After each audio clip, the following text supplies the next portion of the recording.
चर्चा की शुरुआत करते हैं और रत्नेश कुशवाहा बीजेपी की तरफ से हमारे साथ चर्चा में शामिल है। रत्नेश जी, आपकी तरफ मैं रुख कर रहा हूं क्योंकि जैसे ही केंद्र सरकार ने यह फैसला किया उसके बाद विपक्षी पार्टियां एक्टिव हो गई हैं और अब सबकी निगाहें जो वो बिहार पे टिकी हुई हैं, क्योंकि ठीक कुछ ही महीनों बाद बिहार में विधानसभा चुनाव होने।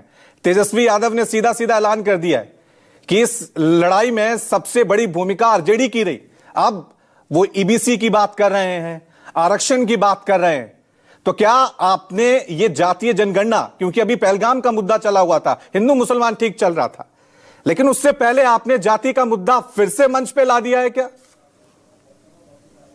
रवि जी, सबसे पहले 30 अप्रैल को जो निर्णय हुआ कैबिनेट कमेटी के द्वारा और जातीय जनगणना की बात हमारी सरकार ने की, इसके लिए हम सभी आदरणीय प्रधानमंत्री नरेंद्र मोदी जी को बधाई देते हैं। और विपक्षी पार्टियां तो बात करेंगी, लेकिन हमारे लिए यह कोई राजनीतिक मुद्दा नहीं है। अगर 3 महीना पहले करते तो कुछ लोग कहते कि दिल्ली के चुनाव के लिए कर रहे हैं, बिहार के चुनाव के बाद करते तो यही लोग कहते कि हम लोग बंगाल चुनाव के नाते ये कर रहे हैं। भारतीय जनता पार्टी चुनाव के लेकर यह निर्णय नहीं किया। यह एक नीति निर्धारण की प्रक्रिया जो हम लोगों को बनानी है, अब पॉलिसी डिसाइडिंग जो करना है, उसके लेकर यह कास्ट सेंसस कराने का निर्णय भारत की सरकार ने किया है। और भारत की सरकार, माननीय नरेंद्र मोदी जी की सरकार, हम लोग को पता है कि भारतीय जनता पार्टी एकात्म मानववाद के हिसाब से चलती है। एकात्म मानववाद हमारा फिलॉसफी है और जिसमें अंतिम व्यक्ति के लिए नीति निर्धारण की प्रक्रिया हमारी पार्टी की आइडियोलॉजी है और ये हमारे प्रारब्ध से है, पार्टी के गठन के पूर्व से, ना कि जनसंघ के समय से यह हमारी नीति का हिस्सा रहा है। इसीलिए हम जब भी कोई निर्णय लेते हैं तो समाज का वह अंतिम व्यक्ति जो विकास में कहीं पीछे रह रहा हो, कहीं वंचित रहा हो, कहीं छूटा हुआ रहा हो, तो नीतियां उनके लिए बने, नीतियां ऐसी बने कि समाज के अंतिम पैदान पे खड़ा हुआ व्यक्ति समाज के बराबरी में आ सके, सामाजिक न्याय में स्थापित हो सके। वैसी नीतियां बनाने के लिए नरेंद्र मोदी की सरकार कृत संकल्पित है और इसीलिए यह नीति निर्णय, ये कास्ट सेंसस करना लिया गया है। मैं अभी 30 सेकंड लेना चाहूंगा। आज जाति की बात कर रहे हैं और हम लोगों ने इनके बात की है। 1970 में जब मोरारजी देसाई सरकार 80 में बनी तो मंडल कमीशन का गठन हुआ। उस समय किसके दबाव में? भारतीय जनता पार्टी का सहयोग की चल रही सरकार, उस समय किसके दबाव में हमने निर्णय लिया था? जब बीपी सिंह की सरकार में मंडल कमीशन की सिफारिशों को लागू करने का निर्णय लिया गया, उस समय भी भारतीय जनता पार्टी उस सरकार की हिस्सा रही थी। 2005 में जब नीतीश कुमार की सरकार में हम लोगों ने अति पिछड़ों को आरक्षण देने का निर्णय नगर निकायों में लेने का काम किया, अभी भारतीय जनता पार्टी की सरकार रही। और बिहार में पहली बार जून 2022 में जब हम लोगों ने कास्ट सर्वे करने का निर्णय लिया, नीतीश कुमार की सरकार ने कास्ट सर्वे का निर्णय लेने का काम किया, उस सरकार के भी कैबिनेट का हिस्सा, उस सरकार में भी भारतीय जनता पार्टी शामिल रही। और 1967 में कर्पूरी ठाकुर जी, आदरणीय कर्पूरी ठाकुर जी, जब उस सरकार में अति पिछड़ों को बिहार में आरक्षण देने का निर्णय लिया तो वह भी सरकार में भारतीय जनता पार्टी शामिल रही।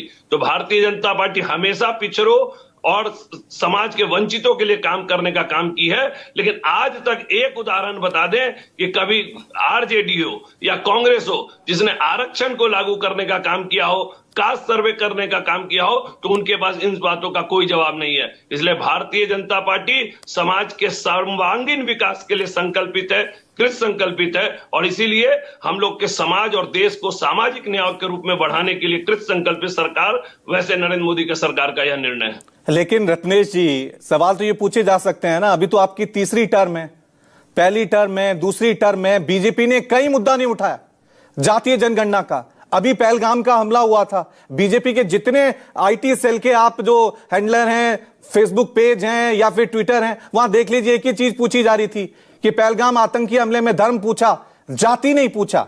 तो एकाएक जो ये हृदय परिवर्तन हुआ है, वो भी ठीक बिहार विधानसभा चुनाव से पहले, तो टाइमिंग को लेकर सवाल तो उठेंगे ना। रवि जी, जातीय जनगणना शेड्यूल, जनगणना कब शेड्यूल था? जनगणना 2021 में शेड्यूल था, आपने नहीं कराई। हम लोगों आपने नहीं कराई, 21 में शेड्यूल था। कोरोना के चलते नहीं कराया रवि जी, कोरोना था, कोरोना के चलते 2 साल तक कोई मैसिव कैंपेन हम लोग नहीं चला सकते थे। उसके बाद 2024 का लोकसभा का चुनाव आया और 2024 के लोकसभा के चुनाव के बाद हम लोग इस निर्णय पर आए। 2024 के बाद इसलिए निर्णय में आए क्योंकि आपने 400 पार का नारा दिया था, 400 पार का नारा दिया था, लेकिन आप बहुमत से पीछे ही बीजेपी समट गई। क्या यह मजबूरी रही? क्या यही मजबूरी रही कि आपने भी जातीय जनगणना का कार्ड खेलना बीजेपी ने भी शुरू कर दिया है? जी नहीं, हमने कहा ना कि यह हमारे लिए बिल्कुल राजनीतिक मुद्दा नहीं है। यह एक नीति निर्धारण की प्रक्रिया के लिए आवश्यक कदम उठाने की काम नरेंद्र मोदी की सरकार ने की है। देश के सर्वांगीण विकास के लिए, एक सोशल इक्वालिटी के लिए जो निर्णय आवश्यक लगा केंद्र की सरकार ने, उसने इस काम को किया। 2024 में सरकार में आए, कई स्टेक होल्डर होते हैं, आपस में निर्णय होते हैं, और तब एक मेथोडोलॉजी के साथ सामूहिक निर्णय पर विश्वास करती है भारतीय जनता पार्टी और नरेंद्र मोदी की सरकार। ठीक है।